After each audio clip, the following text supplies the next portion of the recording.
Hello കൂട്ടുകാരെ, ഈ അച്ചാറിൻ്റെ recipe അല്ലേ നിങ്ങൾ അന്വേഷിച്ചുകൊണ്ടിരുന്നത്? വാ, അപ്പം നമുക്ക് അച്ചാർ എങ്ങനെ ഉണ്ടാക്കുന്നതെന്ന് നോക്കാം. ഇത് ഞാൻ അച്ചാർ ഉണ്ടാക്കിയ അപ്പം തന്നെയുള്ള വീഡിയോ ആണ് കേട്ടോ, ഫോട്ടോ ഇത്. അപ്പം നമുക്ക് എങ്ങനെയാണ് ഈ അടിപൊളിയായിട്ടുള്ള അച്ചാർ നമുക്ക് കിട്ടുന്നതെന്നുള്ളത് കാണാം. അപ്പം ഞാൻ ഇവിടെ ഈ ഒരു അച്ചാർ തയ്യാറാക്കാനായിട്ട് ആദ്യം ഞാൻ 3 മാങ്ങയാണ് എടുത്തിട്ടുണ്ടായിരുന്നത്. പക്ഷേ എനിക്കൊരു അബദ്ധം പറ്റി. 3 മാങ്ങയുള്ളത് കട്ട് ചെയ്ത് നോക്കിയപ്പോൾ 2 മാങ്ങ പഴുത്തിട്ടാണ് ഇരിക്കുന്നുണ്ടായിരുന്നത്. ബാക്കി ഞാൻ ആ 1 മാങ്ങ വെച്ചിട്ടാണ് അച്ചാർ തയ്യാറാക്കിയത്. അപ്പോൾ മാങ്ങച്ചാർ ഇഷ്ടമുള്ളത് കൊണ്ട് 1 മാങ്ങയെങ്കിൽ 1 മാങ്ങ അത് വെച്ച് അച്ചാർ ഉണ്ടാക്കാൻ വെച്ചിട്ട് അങ്ങനെ ചെയ്തതാണ് കേട്ടോ. അപ്പം ഞാൻ ഈ മാങ്ങ ചെറിയ പീസുകളായിട്ട് കട്ട് ചെയ്ത് വെച്ചിട്ടുണ്ടായിരുന്നു. 2 ദിവസം മുമ്പ് ഉപ്പിലിട്ട് വെച്ചിട്ടുണ്ടായിരുന്നതായിരുന്നു, ചെറുതായിട്ട് കട്ട് ചെയ്തിട്ട്. ഇനി നമുക്കത് അച്ചാറുണ്ടാക്കാൻ വേണ്ടി ഇഞ്ചി, പച്ചമുളക്, വെളുത്തുള്ളി ഒക്കെ നമുക്ക് വേണം. അപ്പോൾ ഒരു 4-5 വെളുത്തുള്ളിയും ഒരു ചെറിയ പീസ് ഇഞ്ചിയും 2 പച്ചമുളകും കുറച്ച് കറിവേപ്പിലയാണ് ഞാൻ എടുത്തിട്ടുള്ളത്. ഞാൻ നേരത്തെ പറഞ്ഞു 1 മാങ്ങയുള്ളൂ, അപ്പോൾ അതിലോട്ടുള്ള ഇൻഗ്രീഡിയൻസ് മാത്രമേ നമുക്ക് ആവശ്യമുള്ളൂ. അപ്പോൾ ഞാൻ എന്താ അവിടെ ഒരു ചീനച്ചട്ടി വെച്ച് കൊടുത്തിട്ടുണ്ട്. ചീനച്ചട്ടി ചൂടായി കഴിഞ്ഞ് കഴിഞ്ഞാൽ നമുക്ക് അതിലോട്ട് ഓയിൽ ഒഴിച്ച് കൊടുക്കാം.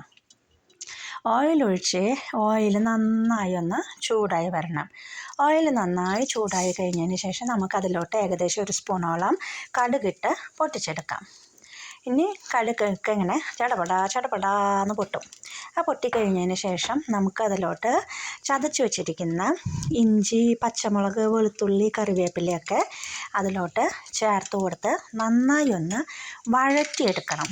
അപ്പം നമുക്ക് ഇഞ്ചി, പച്ചമുളകൊക്കെ ചേർക്കുമ്പോൾ അച്ചാറിന് ഒരു പ്രത്യേക ടേസ്റ്റാണ്. പിന്നെ കറിവേപ്പിലയുടെ ഒക്കെ ഒരു സ്മെല്ലൊക്കെ കിട്ടുമ്പോൾ നല്ല ടേസ്റ്റാണ് കേട്ടോ ഈ അച്ചാർ ഉണ്ടാക്കാനായിട്ട്, കഴിക്കാനായിട്ടും. അപ്പോൾ അതാ ഞാൻ വഴറ്റിക്കൊണ്ടിരിക്കുകയാണ്. ഇനി അതൊരുവിധം നന്നായി മൂത്ത് വരുന്ന സമയത്ത് നമുക്ക് ഇതിലോട്ട് ആവശ്യമായിട്ടുള്ള പൊടികൾ ചേർത്ത് കൊടുക്കാം. അപ്പോൾ ഞാൻ ഇതാ മൂത്ത് വന്നിട്ടുണ്ട്, ഒരുവിധം പാകമായി വന്നിട്ടുണ്ട്. അതാ കണ്ടില്ലേ, ഇങ്ങനെ ഒരു കിലുകിലി പോലത്തെ ഒരു സൗണ്ട് തോന്നും. അപ്പോൾ അതാണ് അതിൻ്റെ പാകം. അത് കഴിഞ്ഞ് ഞാൻ ഇതിലോട്ട് ഒരു 3 സ്പൂണ് മുളക് പൊടി ചേർത്ത് കൊടുത്തിട്ടുണ്ട്. മഞ്ഞൾപ്പൊടിയൊന്നും ഞാൻ ചേർത്തിട്ടില്ല കേട്ടോ. അപ്പോൾ മുളക് പൊടി ചേർത്ത് കൊടുത്തതിന് ശേഷം നന്നായി ഒന്ന് മൂപ്പിച്ചെടുക്കണം. ആ മുളകിൻ്റെയൊക്കെ റോ ടേസ്റ്റ് മാറി നല്ലൊരു ഡാർക്ക് കളറിലോട്ട് വരുന്ന രീതിയിലോട്ട് നമ്മളിതിനെ മൂപ്പിച്ചെടുക്കാം.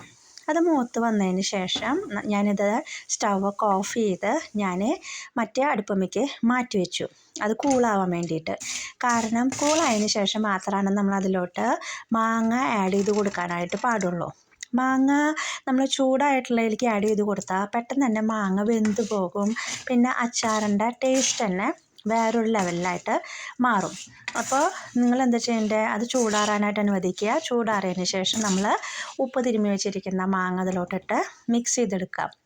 അത്രയേ ഉള്ളൂ. ഇനി അതിൻ്റെ മുകളിലോട്ട് ഒരു 1/4 ടീസ്പൂണോളം ഉലുവാപ്പൊടിയും 1/2 ടീസ്പൂണോളം നമ്മുടെ കായത്തിൻ്റെ പൊടിയും ചേർത്ത് കൊടുക്കുക. കഴിഞ്ഞു, ഇത്രയേ ഉള്ളൂ. പിന്നെ ഇതിൻ്റെ മുകളിലോട്ട് ആവശ്യമാണെങ്കിൽ നിങ്ങൾക്ക് കുറച്ച് ഓയിൽ വീണ്ടും ചൂടാക്കിയിട്ട് ചൂടാറിയതിന് ശേഷം ഒഴിച്ചു കൊടുക്കാം. പിന്നെ വിനാഗിരിയൊക്കെ യൂസ് ചെയ്യുന്നവരുണ്ടായിരിക്കും, പക്ഷേ ഞാൻ ഈ വീട്ടിൽ ഉപയോഗിക്കുന്നതിന് വിനാഗിരി ചേർക്കുന്നത് അധികം ഞാൻ പ്രിഫർ ചെയ്യാറില്ല.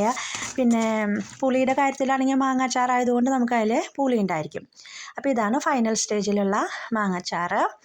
അത് ഇനി ഇരുന്നിട്ട് അതിലുള്ള വെള്ളമൊക്കെ ഊർന്ന് വന്നതിന് ശേഷം നമുക്ക് ഇതുപോലെയുള്ളൊരു മാങ്ങാച്ചാർ കിട്ടും. അപ്പോൾ ഓക്കെ.